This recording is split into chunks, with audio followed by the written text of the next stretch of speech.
자, 이제 55페이지인가요? 개발 행위 허가제 가겠습니다. 그래서 이 개발 행위 허가제 관련해서는 크게 한 6개 정도의 주제가 있고 좀 세분화시키면 10개 정도 주제가 되겠습니다. 그래서 개발 행위라고 하는 거 바로 우리 앞에 쭉 공부해온 내용들 도시군 관리계획이 대응하는 개념이 되겠습니다. 그래서 이 도시군 관리계획을 통해서 건축물의 건폐율, 용적률, 용도 제한, 높이 제한 이런 규제들을 이루어져 왔고요. 그리고 이런 것들을 만든 이유가 소위 이제 개발 행위, 건축물의 건축 등을 함에 있어서 일정한 기준, 자, 관리계획이 적합하면 소위 허가를 할 수 있다부터 얘기가 시작이 됩니다. 그래서 제일 먼저 개발행위의 범주 직접 시험에 나오지는 않습니다. 그래서 이 건축물의 건축이라고 하는 건 나와 있고요. 그다음에 공작물의 설치. 근데 이 건축물 같은 경우 건축법 제2조 제1항 제2호에 따른 건축물의 건축 이런 표현을 쓰고 있어요. 그래서 이런 것들은 시험에 나올 수 없습니다. 그다음에 공작물의 설치, 예, 개발행위의 일종이 되겠고요.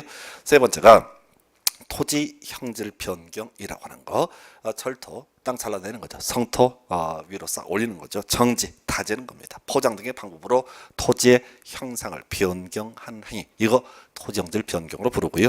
또 바다를 메꾸는 거, 공유 수면의 매립도 토지 형질 변경으로 봅니다. 그 다음에 토석 채취, 흙모래 자갈 등을 캐내는 행위가 될 것이고요.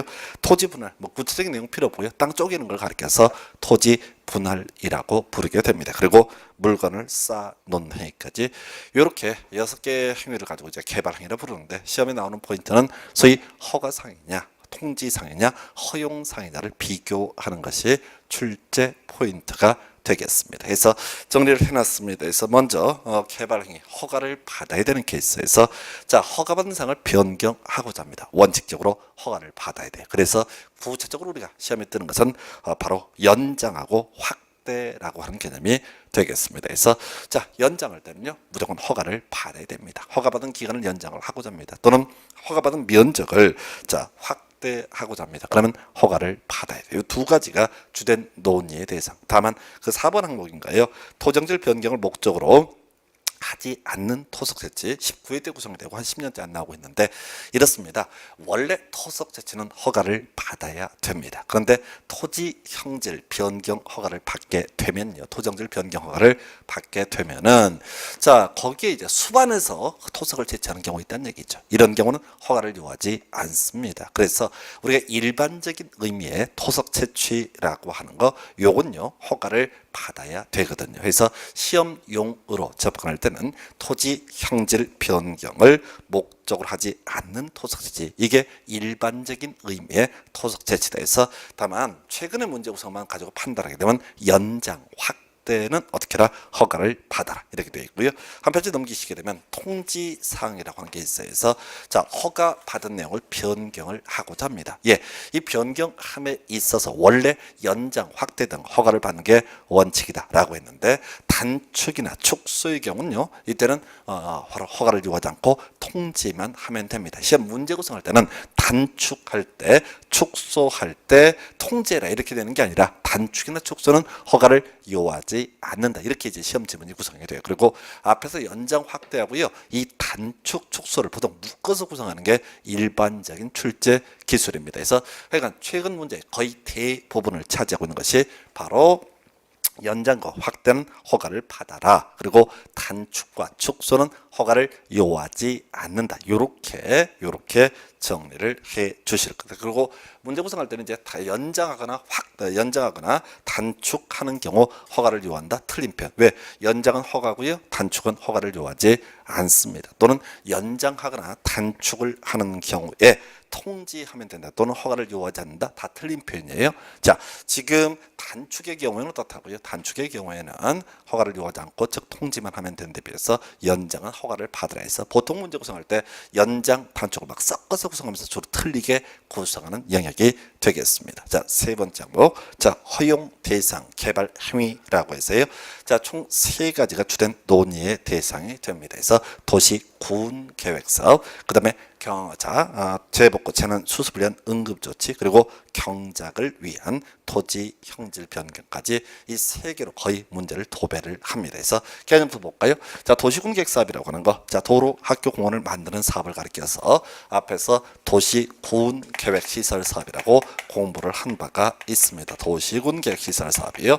그리고 자, 사실은 관리계획 중에서는요, 넓은 범주 관리계획, 도시개발사업이라고 하는 것도 관리계획의 일종, 그 다음에 정비사업이라고 하는 것도 관리계획의 일종이에요. 그래서 도시군계획시설사업이라든가 도시개발사업, 정비사업을 묶어서 부를 때 도시군계획사업이라는 표현을 쓰게 됩니다. 그래서 도시군계획사업은 허가를 요하지 않는다. 이걸 응용하는 지문들, 도시군계획시설사업은 허가를 요하지 않는다. 도시개발사업은 허가를 요하지 않는다. 정비사업은 허가를 요하지 않는다 등 이렇게 지문 구성할 수 있는데, 지금까지 시험 문제 구성할 때는 도시군계획사업이라는 표현 대신에 다른 지문을 내고 싶으면 100% 도시개발사업을 예시를 하고 있습니다. 취지는 그렇습니다. 지금 도로학교 공원을 만드는 과정에 있어서 도로를 포장합니다. 토지형질 변경의 일종이죠. 원래 토지형질 변경을 할 때는 허가를 받도록 했습니다. 근데 도시군계획시설 사업 과정에서 실시계 인가가 이루어지면 수많은 인허가가 의제가 되기 때문에 허가를 요하지 않습니다. 또 도시개발사업도 마찬가지죠. 관련된 쟁점으로서 나중에 도시개발법에서 실시계 인가가 이루어지면 공사 착수, 사업 착수를 할 수가 있습니다. 그래서 이런 경우에도 허가를 요하지 않는다 이렇게 갈 것이고요. 그 다음에 또 하나가 재복구 재난 수습을 위한 응급조치라고 하는 개념이 있습니다. 그래서 이 재복구 재난 수습을 위한 응급조치, 허가를 요하지 않는다 이렇게 봐야 할 것이고요. 그리고 나서 자, 거기 재복구 재난 수습을 위한 응급조치 경우 하고 나서 1월 이내 신고를 해야 됩니다. 그래서 다만 1월 이내 신고는 거의 요즘에는 구성이 되고 있지 않고 한 10년 넘었습니다. 이 문제가 나온 지.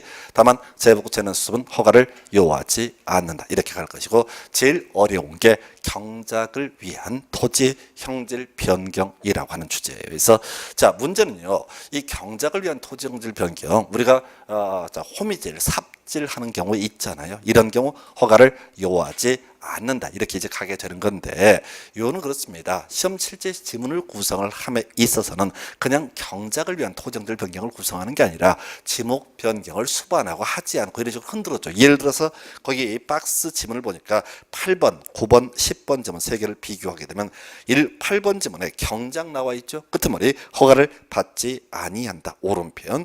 그 다음에 9번 지문에 중간에 경작 나와 있어요. 그러면 허가를 받지 아니한다가 돼야 되는데, 자 보면 개발행 허가의 대상이 아니다 해서 오른편 답이 됐던 지문이고요. 10번 지문이요, 경작 뒤에 허가를 받아야 된다라고 해서 틀리게 뽑았습니다. 그래서 실제 문제 구성을 할 때는 지목 변경을 수반하고 수반하지 않고 이런 식으로 지문을 흔들어 주게 돼 있어요. 그래서 수험생 입장에서는 뭐라고요? 경작 뜨게 되면 어떻다? 허가를 요하지 않는다 이렇게 단순하게 접근을 해주는 게 필요합니다. 그리고 또 하나가 이제 토지 형질 변경 목적의 토석 채취라고 하는 것이 있어요. 자, 이것도 19회 때인가 마지막 구성이 됐는데 앞에서 그렇게 봤습니다. 자, 토지 형질 변경하려면 어떻게 해라? 허가를 받아라. 토석 채취하려면 어떻게 해라? 허가를 받아라. 이렇게 봤어요. 그런데 토지 형질 변경 허가를 받은 상태에서 땅 모양을 바꾸는 과정에서 토석 채취가 수반되는 경우가 있습니다. 이런 경우에는 어떻다고요? 허가를 요하지 않는다 이런 취지. 달리 표현하면 토지형질 변경 목적이 아닌 목적의 토석 채취는 일반적인 의미의 순수한 의미의 토석 채취에 해당이 돼서 이때는 어떻게 해라? 허가를 받아야 된다. 이렇게 이제 정리합니다. 그래서 정리하면 연장 확대 허가를 받아야 된다. 단축과 축소는 통제하면 된다. 달리 표현하면 허가를 요하지 않는다. 그 다음에 도시군계획사업, 주로 시험에 뜨는 게 도시개발사업이었었죠. 그 다음에 또 하나 재복구 재난 수습을 위한 응급조치, 그리고 경작을 위한 토지 형질 변경 등은 어떻다? 허가를 요하지 않는다. 이렇게 정리를 해 주셔야겠습니다. 그래서 개발 행위가 챕터에서 크게 이제 6개 쟁점 정도 되는데, 첫 번째 항목이 허가, 허용, 통지를 비교하는 것이 첫 번째 출제 포인트가 되게 됩니다. 해서 그렇게 보셨고요. 두 번째가 개발 행위 허가의 기준 등에 관한 주제 해서 자, 이 중에서 가장 중심이 되는 거 개발 행위라고 하는 거 앞에서 가장 공부한 게 도시군 관리계 기준에서 핵심은 이 개발 행위 허가 여부를 판단함에 있어서 그 기준점 바로 도시군 관리계획 되겠습니다. 그래서 거기 표현들은 좀 다양하게 하고 있지만은 핵심적인 요지는 이 개발 행위라고 하는 거 관리계획에 적합했을 때만 허가를 해줄 수 있다. 이런 구조에서 이게 이제 전체 5개 기준인데 한번 전체를 다 깔아놓고 개발 행위 허가의 기준 옳은 것끼리 연결해서 이런 문제가 한번 구성이 된 바가 있습니다. 그래서 확인하면 도시군 관리계획에 어긋나지 않을까. 괄호 열고 성장 관리 방안 나와 있어요. 그래서 이 성장 관리 방안이라고 하는 것은 따로 외울 게 아니라 그냥 관리계획 비슷한 개념이다. 이 정도로만 가시면 되는 거예요. 그래서 가장 베이스가 이거죠. 이 개발 행위라고 하는 것은 도시군 관리계획 또는 성장 관리 방안에 어긋나서는 안 된다라고 할 것이고요. 두 번째 바로 개발 행위 규모의 적정성에서 더럽게 복잡하게 되어 있어요. 자, 근데 그 오른쪽 페이지에 용도 지역이라고 하는 것이 나와 있죠. 그래서 용도 지역별로 일정 규모 미만까지만 어떻게 할 수 있다? 허가를 해줄 수 있다라고 해서 이것도 용도 지역이라고 하는 개념 자체가 뭐가 되기 때문에 관리 계획의 일종이니까 결과적으로 넓은 범죄에서는 관리 계획에 적합할 것 이런 얘기예요. 근데 그 숫자는 외워봤자 생활에 보탬이 되지 않습니다. 그래서 그냥 뉘앙스상 우리가 내 땅 내가 들어볼 때 토정질 변경 또는 토석 채취를 함에 있어서 일정 규모 미만까지만 허가할 수 있다. 이런 논리 구조고요.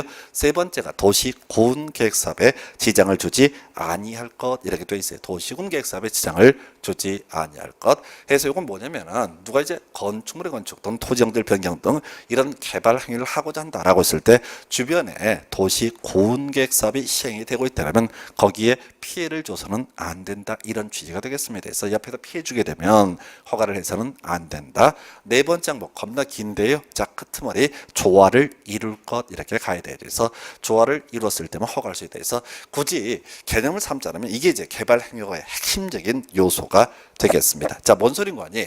일반적으로 건축물을 건축하려면 건축법에 따른 건축허가 받아야 됩니다. 자, 그다음에 건축물을 건축할 때 지금 법을 보니까 국토계획법에 따른 개발 행위 허가를 받아야 됩니다. 사실은 이 건축물을 건축하려면 18개 인 허가를 받아야 되거든요. 요는 뭐냐면은 지금 어떤 경우에 개발 행위 허가를 하고 어떤 경우에 건축 허가를 할 것이냐 이게 문제가 되는데 나중에 건축법의 입법 목적이라는 게 건축물의 안전, 미관 등을 보호하기 위해서 건축법이 존재합니다. 그래서 어떤 건축물의 건축을 하겠다고 했을 때 그 문제의 건축물의 안전이라든가 미관에 문제가 없다라고 한다면 이때는요, 허가를 해줄 수 있다. 이런 논리 구조예요. 자, 그런데 그럼 국토계획법은 왜 또 건축물을 건축할 때 허가를 받도록 하고 있냐라고 했을 때 바로 주변 환경 등과 조화를 이루어야 된다. 이게 논제 포인트에서 주변 환경과 조화를 이루었을 때만 바로 개발 행위를 할 수 있다. 해서 여기 이제 이 법이 만들어진 게 소위 난개발을 억제하기 위한 그런 법이거든요. 그래서 과거에는 건축법만 존재하던 시절에는 그랬습니다.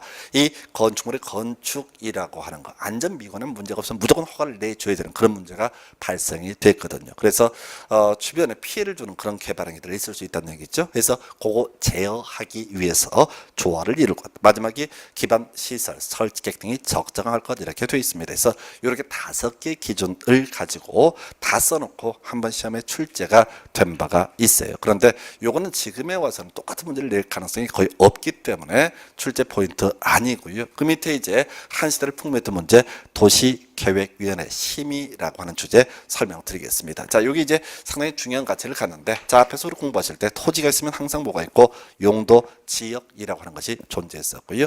그 위에 앞에서 지구 단위 계획이 수립되는 경우가 있다. 그래서 앞에 공부하실 때 지구 단위 계획하고요. 용도 지역이라는 게 충돌되게 되면 뭐를 지구 단위 계획을 우선하여 적용을 한다. 이렇게 공부를 했던 바가 있습니다. 그래서 지구 단위 계획을 우선하여 적용을 하게 된다. 자, 그렇게 봤을 때 요거를 이제 어떻게 가야 되냐면 용도 지역하고요. 지구 단계 충돌하면 지구 단계 우선 적용한다. 그게 뭐가 문제가 되냐면 앞에서 숫자 다 공부하지 않았지만 용도 지역 기준으로 일정 규모 미만까지만 어떻게 할 수 있다? 허가할 수 있다. 자, 근데 숫자 외울 필요가 없다고 그랬어요. 왜? 이 규모 미만으로 무조건 이 규모 이상 절대 허가 못한다. 그러면 외워야 돼요. 그런데 이 규모 이상으로 허가를 하고자 할 때는 원칙적으로 어떻게 해라? 도시계획위원회 심의를 거쳐야 된다라고 돼 있단 말이죠. 그래서 거기 숫자 복잡하게 돼 있는데 예를 들어서 주거적은 1만 미만까지만 토지영들 변경 허가할 수 있다. 1만 이상으로 허가를 하고자 할 때는 도시계획위원회 심의를 거치면 어떻게 할 수 있다? 허가를 할 수 있다. 이런 논리 구조예요. 자, 만약에 무조건 심의를 거쳐야 된다라고 한다면 당연히 어떻다고요? 이건 외워야 되죠. 근데 그건 시험에 안 나와요. 왜? 예외가 있으니까 지구 단위 계획이 수립된 지역에서는 어떻다? 심의를 요하지 않는다. 이게 논의의 포인트예요. 그래서 하나 더 욕심 부린다면 성장 발의 방안 수립된 지역도 어떻다? 심의를 요하지 않는다라고 하는 것. 해서 이 챕터에서 그동안 최근 문제에서 5개 기준을 다 나열한 경우를 제외한다면 무조건 시험 문제는 뭐라고요? 지구 단위 계획이 수립된 지역 심의를 요하지 않는다. 그리고 성장 관리 방안 수립된 지역은 심의를 요하지 않는다. 이 얘기의 취지는 용도 지역하고 지구 단위 계획 충돌은 뭐를? 지구 단위 계획을 우선 적용한다. 성장 관리 방안하고 용도 지역이 충돌은 뭘 우선 적용한다? 지구 성장 관리 방안을 우선 적용한다. 그 얘기예요. 그래서 그 교재 오른쪽 페이지 하단에 1번, 2번 지문 2개 나와 있는데 두 번 다 답이 됐던 그런 지문이 되겠습니다. 그래서 자, 1번 지문요. 지구 단위 계획 수립한 지역에서 저거 뒤에 심의를 거쳐서 해서 틀린 표현 나왔고요. 또 하나가 2번 지문 지구단위 계획 저거 뒤에 심의를 거치지 아니하고 허가받을 수 있다. 이렇게 돼 있단 말이죠. 그래서 결과적으로 기억하실 거 지금에 와서 출제 포인트 지구 단위 계획 혹은 성장 관리 방안이 수립된 지역은 어떻다? 심의를 요하지 않는다. 이게 출제 포인트. 해서 과거에 성장 관리 방안이라는 게 최근 우리 법이 들어왔기 때문에 그동안 문제 구성할 때는 지구 단위 계획이 수립된 지역 심의를 요하지 않는다. 이 주제만 출제가 됐었고요. 그리고 성장 관리 방안 수립된 지역 여기서도 어떻다? 결과적으로 심의를 요하지 않는다. 해서 자, 정리합니다. 앞에서 허가, 허용, 통지사항에 대응해서 바로 개발 항목의 기준을 논함에 있어서 지구 단위 계획이 수립된 지역 그리고 성장 관리 방안이 수립된 지역은 어떻다? 심의를 요하지 않는다. 이게 두 번째 출제 포인트. 그리고 나서 자, 조건부 허가 얘기 가도록 합니다. 그래서 이 조건부 허가 얘기 관련한 세 가지가 묶여 있어요. 조건부 허가, 의견 청취, 그다음에 이행 보증금이라고 해서 자, 이 얘기를 하려면 우리 앞에서 공부할 때 그런 거 있었죠. 도시군 계획 시설 사업을 시행을 함에 있어서 도시군 계획 시설 사업을 시행함에 있어서 실식 인가함에 있어서 조건부로 인가를 할 수가 있다. 이런 게 있었거든요. 조건부로 인가할 수 있다.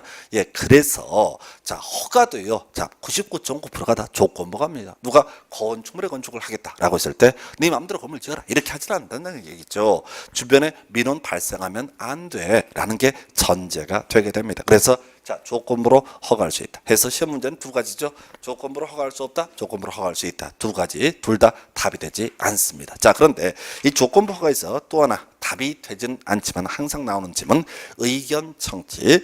이 조건을 붙임에 있어서는 일정한 의견을 들어야 된다라고 해서 답 안 되고요. 그럼 이제 기승전결했을 때 마지막 결론이 되는 게 뭐냐면 이행 보증금 제도가 되겠습니다. 해서 지금 조건부로 허가를 붙인다. 조건부 허가를 한다라고 하는 얘기. 자, 이때 지금 이행 보증금의 제도적 취지라고 하는 것은 조건을 성취하겠다고 이 사람이 큰 소리를 치는데 그 사람을 믿지 못하겠다라고 했을 때 사람은 못 믿고 돈은 믿을 수 있다. 그래서 이행 보증금을 예측해 할 수 있다. 이렇게 가는 거거든요. 그래서 결론이 뭐냐면은 기본적으로 조건부 허가에서는 의견 듣고 이행 보증금 예측해 할 수 있습니다. 근데 결론이 중요해요. 뭐가 중요하냐면은 바로 자, 국가나 지자체는 어떻다? 이행 보증금을 예치하지 않는다라고 하는 거에서 세 번째 외울 항목 국가 지자체 이행 보증금을 예치하지 않는다. 그래서 출제위원들은 기승전결했을 때 결론이 되는 쟁점 이행 보증금 예치된다. 다만 국가 지자체는 이행보증금을 예치하지 않는다. 그러면 시험 문제 답을 구성을 할 때는 틀린 것을 고르시오라고 한다면 지자체 이행보증금 예치해야 된다. 국가 이행보증금 예치해야 된다라고 해서 틀리게 구성을 하게 될 겁니다. 그 정도로 봐야겠고요. 그다음에 네 번째 쟁점 준공검사라고 하는 것. 자, 우리가 개발 행위라고 하는 게 6개가 있습니다. 건축물의 건축, 공작물의 설치, 토지, 형질 변경, 토석 채취, 토지 분할, 물건을 쌓아놓는 행위까지 6개가 있는데요. 자, 허가 받아놓고 이 사람이 허가 받은 대로 만약에 개발 행위를 안 하는 경우 있다는 얘기죠. 그거 똑바로 공사했나 안 했나 확인하는 과정을 준공검사라고 부르게 됩니다. 근데 답을 미리 외우고 들어가셔야 돼. 거기서 준공검사에 건축물의 건축, 공작물의 설치, 토지, 형질 변경, 토석 채취는 준공검사를 받아야 된다. 이걸 외우는 게 중요한 게 아니라 토지 분할이라고 하는 것은 준공검사를 요하지 않는다. 이게 논의의 포인트예요. 그래서 뭔 소리인 거 아니? 자, 우리가 이제 건축물의 건축을 한다라고 하는 것은 개발 행위 허가를 받은 자가 건축물의 건축을 하는 거죠. 자, 그런데 토지 분할이라고 하는 것은요, 담당 공무원이 토지를 쪼개게 되어 있습니다. 그래서 굳이 준공검사니 뭐니 이런 개념 자체가 필요하다, 필요치 않다, 필요치 않다라고 이렇게 얘기를 하게 됩니다. 그래서 준공검사를 요하지 않는 거 토지 분할 이렇게 가야겠고요. 그리고 건축물의 건축이나 토지자 공작물의 설치 같은 경우는 원래 법 개념상 용어가 길기 때문에 예시지문은 나오지 않고요. 쉽게 나오는 게 토석 채취는 준공검사를 받아야 된다. 이렇게 2개가 구성이 됩니다. 그래서 외울 거 일반 민간인 직접 하지 아니하는 개발행위 이게 뭐가 된다? 토지 분할. 토지를 분할하는 것은 담당 공무원 쪼개는 것이기 때문에 굳이 제대로 쪼개는지 안 쪼개는지 확인할 실익이 없다. 그래서 토지 분할이라고 하는 것은 준공검사를 요하지 않는다. 이렇게 정리합니다. 그 다음에 이제 원상회복명령 등, 우리가 이제 준공검사 결과 문제가 있다. 그러면 원상회복해라 라고 하는 거, 요거 가지고 이제 쟁점을 삼게 될 것이고요. 그리고 원상회복명령을 했는데 말을 듣지 않는다 라고 하면 소위 행정대집행 등의 문제 나온다. 시험에 나오지 않습니다. 그리고 지금 이제 행정형벌이라고 해서 3년 이하의 징역 3,000만 원 이하의 벌금이라고 하는 주제가 나와 있는데요. 요건 이렇게 가시는 거죠. 지금 개발 행위, 우리가 이제 부동산 공법, 특히 국토개혁법이 가장 큰 법이 되는데 유일하게 벌칙 중에서 시험 문제 답을 구성을 했던 것은 개발 행위 허가 하나밖에 없습니다. 자, 우리 국토개혁법 분석을 하다 보면 최대 벌칙이 2년 2천입니다. 근데 유일하게 3년 3천짜리가 개발 행위 허가를 받지 않고 개발 행위를 한 자, 이런 사람에 대해서는 3년 3천이라는 엄청난 처벌이 이루어지게 됩니다. 이유는 뭐냐면은, 자, 그저 벌칙 다루게 되면 무조건 뭐만 갖고 찍자, 개발 행위 허가만 찍으시면 되는 겁니다. 그래서 그 밑에 문제 20회 때 문제인가요? 벌금의 부과 대상으로 규정되어 있지 않는 것은 알 수 없죠. 근데 3번 쯤 보니까 부정한 방법으로 개발 행위 허가를 받고 개발 행위에 착수하지 아니한 자라고 나와 있죠. 자, 이게 뭘 의미를 하냐면, 자, 이 사람이 삽질 아직 안 했어요. 그러면 처벌을 할 수 없습니다. 왜 허가를 받아놓고 삽질을 안 하느냐? 삽질했을 때 어떻게 한다? 처벌한다. 근데 일반 수험생 입장에서는요, 이게 개발행위를 한 잔지 하지 아니한 잔지 알 수 없다는 얘기지. 눈에 안 보이 실제 시험 현장 가시게 되면. 그래서 벌칙 취합태세는 무조건 벌칙자 개발 행위 허가를 찍으시면 되는 겁니다. 그래서 다음 중 벌금이 가장 큰 것은, 다음 중 벌금의 어떤 부과 금액이 다른 것은 무조건 다 뭐만 찍자. 3년 3천짜리 개발 행위 허가를 받지 아니하고 개발 행위한 자. 다 보이지도 않아. 그냥 개발 행위 들어가면 유일하게 벌칙에서 유일하게 낼 수 있는 문제다. 다만 이걸 제외하고 우리 부동산 공법 문제를 풀어가다 보면 중간에 몇 년 이하의 징역, 몇 천만 원 이하의 벌금 이런 것들 나올 수 있거든요. 다 무시하시기 바랍니다. 그런 것들을 가지고 답을 구성하지 않습니다. 출제하는 게 워낙 많기 때문에 벌칙을 던져줄 때는 틀리든 맞든 답이 되지 않는 지문 이렇게 넘어가셔야 돼요. 그래서 지금 이제 벌칙 관련해서 보셨고, 마지막 주제가 이 챕터에서 청문 사유라고 해서 이 청문 사유라고 하는 주제는 지금 이제 17회, 19회 뭐 요 요때쯤 마지막 20회인가 마지막 구성이 되고 또 안 나오고 있어요. 그래서 과거에는 청문이라고 하는 주제가 좀 괜찮은 주제였었는데 개념은 좀 설명을 드릴게요. 자, 청문이라고 하는 거, 자, 불리한 처분에 앞서서 당사자의 변명을 듣는 자리를 우리가 청문이라고 부르게 됩니다. 주로 제가 예를 드는 게 춘향전 얘기를 합니다. 이 변사또가요, 춘향전 마지막 장면에서 춘향아, 네 죄를 네가 알렸다, 요거 멘트 날려주시게 됩니다. 자, 그 얘기는 뭐냐면은, 자, 춘향이가 마음을 바꿀 수도 있는 것이거든. 그런데 성격 급해가지고 네 죄를 네가 알렸다라고 해서 확인 안 하고 매우 쳐라라고 해서 매우 치다 보면은 어떤 문제가 터지냐면 향단이가 와서 투수를 맡고 있는 경우가 있다는 얘기죠. 확인해야 됩니다. 그리고 또 패다 보니까 춘향이가 이 계급품을 물고 있는데 이런 경우 있다는 얘기죠. 이미 춘향이는 그 전날 마음을 바꾼 거야. 수청을 들기로 마음의 준비를 다 했는데 변사또가 물어보지도 않고 매우 쳐버리면 되게 억울한 그림이 구성됩니다. 그래서 자, 민간인, 일반 민간인에 대해서 어떤 불이익한 처분을 하기에 앞서서 당사자의 변명을 듣는 자리를 가리켜서 뭐라고 한다? 청문. 그래서 제일 중요한 게 개발 행위허가의 취소죠. 허가 취소해버리면 그걸 끝나거든요. 그래서 허가를 취소하기에 앞서서 네가 이러이런 잘못했으니까 허가 취소한다. 동의하느냐? 이렇게 이제 확인해보는 과정 필요하다.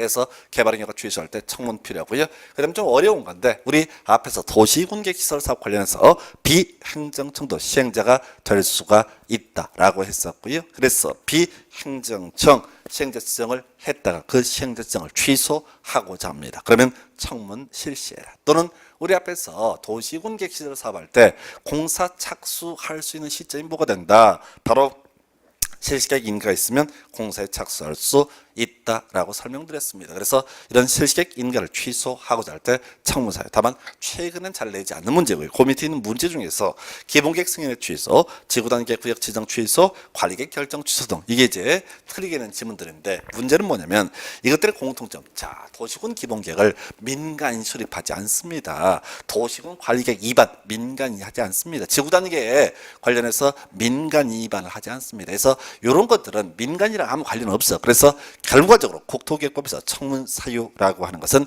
민간과 관련된 영역에서만 얻어다 청문 사유가 문제가 되게 된다. 이렇게 기억을 해 주셔야 되겠습니다. 그래서 이렇게 해서 지금 이제 허가처분 취소 등 관련해서 청문 사유. 다만 요즘엔 거의 내지 않고 있다. 다만 국토기획법 과거의 토지거래 허가제가 우리 법에 있다가 지금 삭제가 된 상태거든요. 그래서 12문제 구성할 때는 개발행위가 파악돼서 최대 2문제만 구성이 되는데 토지 거래 허가제가 시험 범위에서 빠지게 됨에 따라서 이게 나중에 공인중개사법으로 옮겨가거든요. 그래서 이 경우 때문에 바로 이 지금 개발 행위허가 취업자가 시험 문제가 늘어날 수밖에 없어요. 그래서 청문 사유까지 설명을 드렸습니다. 자, 그리고 남아있는 주제, 소위 개발 행위에 따른 기반 시설의 설치 등에서 총 3개 주제가 남아있어요. 전체 그림부터 먼저 간단하게 설명을 드릴게요.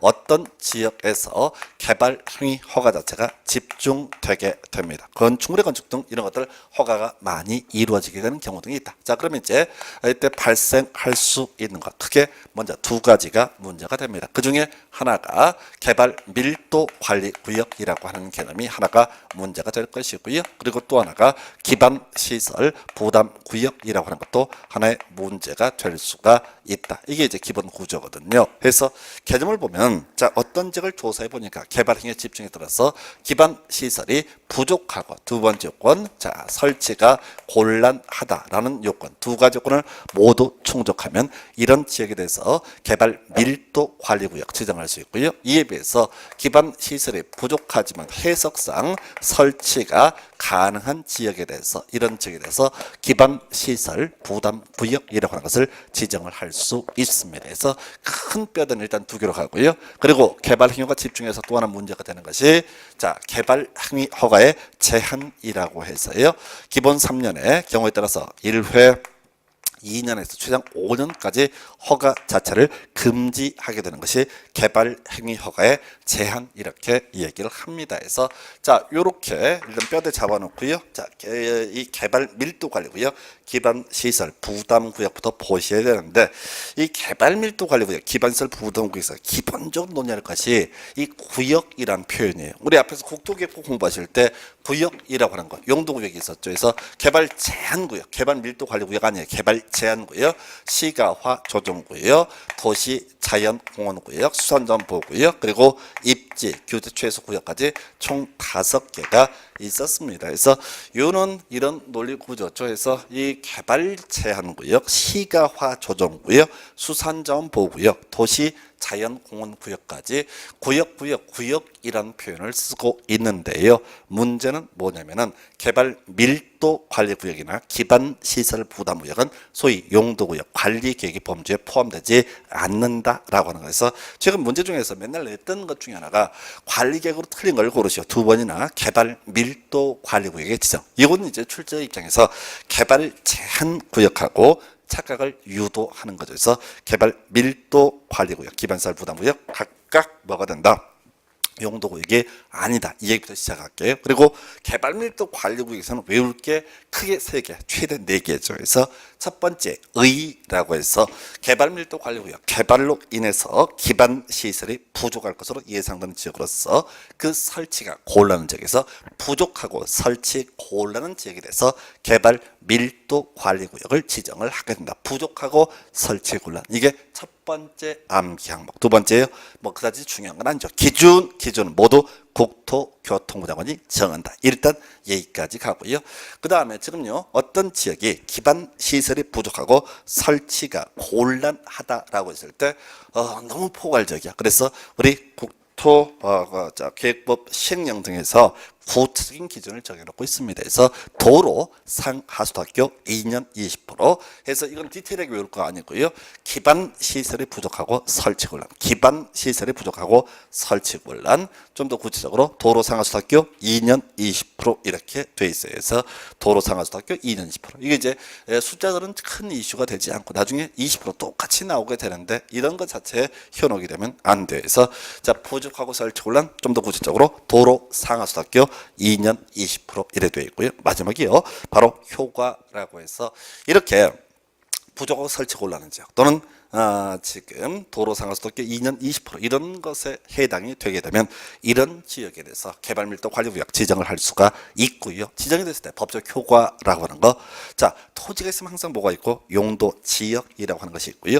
이렇게 용도 지역에 따라서 자 나오는 건폐율 용적률 규제 중에서 이 용적률 바로 50%까지 강화 적용. 뭐 별 얘기는 아니고 용적률 50% 강화 적용이라는 것은 기존에 뭐 다른 요건 충족한다고 치고 6층까지 짓던 것을 3층까지만 짓게 하겠다라고 하는 것이 바로 개발 밀도 관리구역 지정의 효과다. 이렇게 정리합니다. 그래서 자 이렇게 해서 지금 3개 기준까지 하면 4개죠. 그래서 외울 게 부족하고 설치 곤란, 도로 상하수도학교 2년 20% 용적률 50% 강화 적용 이렇게 외우시고 근데 이 문제는 항상 문제를 구성할 때 뭐랑 같이 묶어서 내면 기반 시설 부담 구역하고 묶어서 출제가 이루어지게 됩니다. 그래서 이 기반 시설 부담 구역과 관련해서 자 항상 비교하는 그래서 구구단처럼 줄줄줄 나와야지 이게 실수를 줄일 수 있어요. 그래서 문제 구성할 때 부족하고 설치 곤란 기반 시설 부담 구역으로 지정한다 틀렸고요. 도로 상하수도학교 2년 20% 기반 시설 부담 구역으로 지정한다 틀렸고요. 용적률 50% 강화 적용하는 지역 기반 시설 부담 구역이다 역시 틀린 표현이 되겠습니다. 그래서 자 하여튼 다시 갑니다. 부족하고 설치 곤란 도로 상하수도학교 2년 20% 용적률 50% 강화 적용 이게 바로 개발 밀도 관리구역 지정 기준 등에 관한 주제가 될 것이고요. 그 다음에 나오는 것이 기반 시설 부담 구역이라고 해서 항상 거의 구단처럼 나와야 되는데 첫 번째 의라고 해서 기반 시설 부담 구역 바로 개발 밀도 관리구역 외 지역으로서 라는 표현 나와 있죠. 해서 개발 밀도 관리구역 외 지역으로서 그래서 해석이 나와야 돼. 자 지금 해석을 하면은 부족하고 설치 곤란 개발 밀도 관리구역 부족하고 해석상 설치가 가능한 지역이 기반 시설 부담 구역이거든요. 그래서 아까 개발 밀도 관리구역 지정되면 이 지역의 용적률은 얼마 50% 강화 적용이 된다라고 봤었고요. 해서 지금 이제 기반시설 부담구역 지정되면 종국적으로는 기반시설 설치 비용이라고 하는 것을 납부할 의무가 발생되게 됩니다. 이게 이제 기본 구조로 봐야 되는데요. 여기서는 이제 첫 번째 의라고 해서 개발 밀도 관리구역 외 지역에 대해서 일정한 요건을 갖추면 기반시설 부담구역 지정한다 해서 문제 구성할 때는요, 이 개발 밀도 관리구역 기반시설 부담구역 중복하여 지정할 수 있다, 이런 식으로 이제 틀리게 구성을 하게 됩니다. 그래서 첫 번째 포인트, 개발 밀도 관리구역 그리고 기반시설 부담구역 중복하여 지정할 수 없다 라고 하는 게 첫 번째 포인트. 그 다음에 이제 그다지 뭐 계속 반복된 얘기인데, 기준은 모두 누가 정한다? 국토교통부 장관이 정한다, 이렇게 봤습니다. 예. 그리고 좀 어려운 게 지정 대상 지역이라고 해서 앞에서 개발 밀도 관리 구역은요, 부족하고 설치 곤란 도로 상하수도학교 2년 20% 이렇게 공부했어요. 예. 기반시설 부담구역은요, 자, 개발 밀도 관리구역 외 지역, 왜 이걸 갖고 표현을 한 게 완화, 인구 증가율, 개발 행위 허가 건수 이렇게만 읽으시면 돼. 해서 자, 기반시설 부담구역이라고 하는 것은 자, 어떤 규제가 완화되고 있습니다. 그러면 앞으로 대규모 개발이 우려됩니다. 그러면 이게 까딱 잘못하면 난개발로 흐를 소지가 있으니까 이런 지역에 대해서 기반시설 부담구역 지정해서 기반시설 설치 비용 받아서 이 돈을 가지고 어떻게 하겠다? 기반시설 설치해 가면서 허가를 해주겠다라고 하는 것이 바로 기반시설 부담구역의 취지입니다. 그래서 완화. 자세한 내용 볼 필요가 없어요. 그냥 키워드 완화만 보시면 돼. 그리고 자, 거기 개발 행위 허가 건수하고 인구 증가율 나와 있죠. 이게 이제 갖는 의미라고 하는 것은 이런 취지죠. 이 개발 행위 허가 건수가 됐든 인구 증가율이 됐든 최근에 개발이 엄청 집중되고 있는 지역이다라는 의미를 가지고 있습니다. 그래서 이런 지역에 대해서 바로 이 기반시설 부담구역 지정을 해서 돈 받아가지고요, 거기 기반시설을 확대를 하겠다라고 해서 이렇게 다시 정리합니다. 첫 번째, 개발 밀도 관리구역과 기반시설 부담구역 중복하여 지정할 수 없다. 두 번째, 어떤 지역이 기반시설 부담구역 지정 대상 지역이냐라고 했을 때, 예, 완화, 개발 행위 허가 건수, 인구 증가율 이렇게 되어 있고요. 자, 그 다음에 이제 논의할 것이 기반시설 설치객 수립 의무라고 해서, 자, 지금 앞에서 개발 밀도 관리구역 지정되면 뭐 이런저런 내용 없이 그냥 용적률 최대 50%까지 강화 적용한다, 이런 내용들이 있었고요. 이 기반시설 부담구역 지정되면 돈 낸다고 해서 설치 비용을 내도록 했습니다. 예, 그런데 그게 이제 전제 요건이 있어요. 소위 1년이라고 하는 기간을 주고요. 기반시설 설치 계획이라고 하는 거 1년 이내에 수립이 됐다라는 전제가 쌓였을 때만 바로 기반시설 설치 비용의 납부 의무가 발생되게 됩니다. 그래서 교재 제일 하단부에 기반시설 설치 계획은 기반시설 부담구역 지정 고시일로부터 1년 내에 수립 고시되어야 하고, 그러하지 않을 경우 1년이 된 날의 다음 날에 지정이 해제된 것으로 본다라고 되어 있습니다. 그래서 뭐 지문 길어서 큰 이슈는 안 되는데 일단 1년이라고 하는 거 좀 포인트고요. 굳이 이걸 통해서 우리가 추론해 내야 되는 것은 이거죠. 어떤 지역이 기반시설 부담구역으로 지정이 됐습니다. 어제 됐어요. 그러면 그 다음 날 소위 이제 일정한 개발 행위를 한 자가 돈 내야 되는 거냐라고 했을 때 그렇지 않습니다. 소위 기반시설 설치 계획이 수립이 되면 돈을 내고 기반시설 설치 계획이 수립되지 않으면 돈을 내지 않는다라고 이렇게 해석을 해 주셔야 됩니다. 해서 자, 기반시설 부담구역 관련해서 다시 한번 요건 이제 요거랑 비교해 봐야 되죠.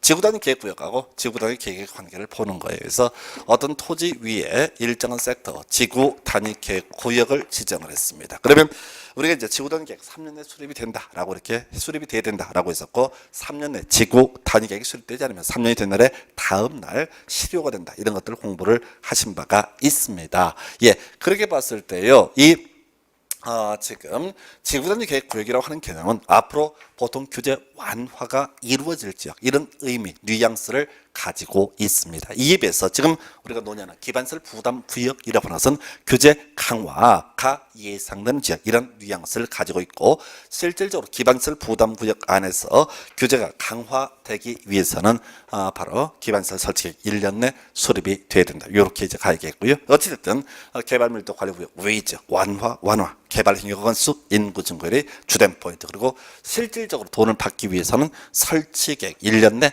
수립이 돼야 된다, 이런 것들이 주요 이슈가 되겠습니다. 예, 그리고 나서요. 소위 기반 시설 설치 비용의 납부. 다음 페이지 가서 볼까요? 자, 중간에 이제 200제곱미터를 초과하는 신증축행이 나와 있는데 뭐 디테일한 내용은 볼 필요가 없고요. 그래서 굳이 해석하면 이런 식이죠. 자, 기반설 부담 구역입니다. 그리고 설치계획 1년 되기 전에 이미 수립이 된 상태입니다. 그리고 거기에서 200을 초과하는 신증축 행위를 하는 자가 있습니다. 그럼 어떻다고요? 설치 비용 납부할 의무가 있다 이렇게 가는 건데 그건 중요한 쟁점이 아니고요. 그 다음에 이제 시험 문제 쟁점이 되는 거 숫자 물어보는 거 기반 시설 유발 개수라고 하는 것이 있어요. 그래서 이 기반설 유발 개수 너무너무 많아서 현실적으로 외우기 되게 곤란해요. 근데 반드시 알아야 될 게 몇 개 값은 순서를 알고 있어야 돼서 자, 우리가 기반설 부담 구역이고요. 200을 초과하는 신청축액을 하고 이미 설치 계획도 수립이 됐습니다. 그러면 소위 설치 비용을 납부할 의무가 발생되게 될 텐데 돈 얼마나 되느냐 이게 이제 문제가 되는 거죠. 그래서 위, 이, 일, 숙, 의, 단 이 정도로 외워달라고 그랬어요. 그래서 위락시설이 있었고요. 그 다음에 이종근생, 일종근생, 그다음에 숙박, 의료, 단독 정도에서 다 외우면 좋겠지만은 안 되면 위, 이, 일, 숙, 의다 이 순서에 따라서 이 기반 시설 유발 개수가 크면 클수록 어떻다? 바로 돈을 많이 낸다 이런 의미를 가지고 있거든요. 그래서 위, 이, 일, 숙, 의, 단 이렇게 해서 6개 순서 해서 우리가 이제 도계법 영역에서 사실 이제 숫자 등 관련해서 문제가 되면요. 바로 건필 용적률 문제하고요. 바로 기반 시설 유발 개수라고 하는 거. 이 개수 숫자가 클수록 많은 돈을 내야 된다 해서 위, 이, 일, 숙, 의, 단이라고 하는 것이 하나의 포인트가 되고 있고요. 그 다음에 이제 그래서 지금 시험 문제 앞에서 개발 밀도 관리구역 웨이즈 두 번째 완화 개발 행위 허가 건수 인구 증가율 요거 포인트라고 그랬었고요. 설치계획 1년은 수립돼야 되고 그러면 200을 초과하는 신증축 행하는 자 일정한 소위 기반설 유발 개수에 따라서 비용을 납부할 의무가 있습니다. 그래서 또 하나의 답이 됐던 주제 물납이라고 하는 것이 있죠. 당연히 기반설 부담 구역 안에서 그 설치 비용이라고 하는 것은 현금 납부가 원칙입니다. 우리 법상. 그런데 예외적으로 자, 토지로는 납부, 물납을 인정할 수 있다라고 해서 요건 한 번 틀리기 한 번 맞게 해서 24, 25 연속 답이 됐던 지문입니다. 그래서 이게 이제 원래 일반적인 교재는 중간에 엄청 많은 내용이 있어요. 제일 뒤쪽에 숨어 있는 게 물납을 인정할 수 있다 해서 또 하나의 출제 포인트가 되겠고요. 마지막 주제가요. 소위 이제 기반 시설 부담 구역 안에서 자, 설치계획 수립되어 있고요. 1년 내. 그리고 200을 초과하는 신증축 행위를 하는 자 위, 이, 일, 숙, 의, 단 이런 순서에 따라서 일정한 기반 시설 설비용을 납부할 의무가 있습니다. 그랬을 때 이 설치 비용이 납부가 됐을 때 이걸 어디다 사용을 하느냐 당연히 이 비용은 기반 시설의 설치에 사용이 되게 됩니다. 그런데 그 기반 시설의 설치 관련해서 기반설의 종류가 뭐 한두 개가 아니잖아요. 다 외울 수 없어요. 그래서 거기서는 제외 이걸 외우셔야 돼. 고등교육법 2조에 따른 학교 제외라고 되어 있거든요.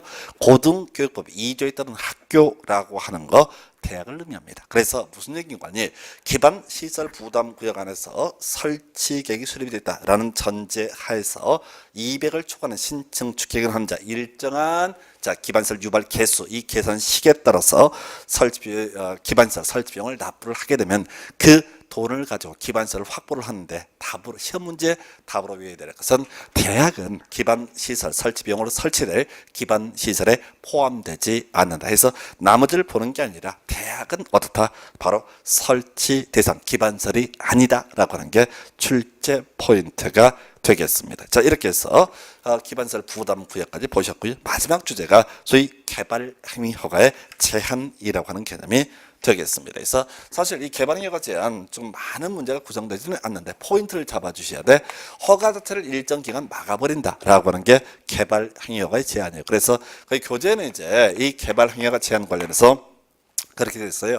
난개발 방지하고 형평성 확보라고 크게 이제 타이틀을 잡으면서 이 난개발 방지에 있어서는 자 기본 3년 동안 아예 허가를 막을 수 있습니다. 그리고 형평성 확보와 관련해서 총 3개 있는데 시험에 출제가 되고 포인트가 되는 것은 바로 2개 지구 단위 계획구역으로 지정된 지역, 그리고 기반 시설 부담 구역으로 지정된 지역, 요것만 출제 포인트가 되는 거예요. 그래서 지금요, 이 형평성 확보와 관련해서 지구 단위 계획구역 또는 기반 시설 부담 구역으로 지정된 지역에 대해서는 기본 3년이죠. 거기다가 1회 2년에서 최장 몇 년까지 5년까지 허가를 제한할 수 있다.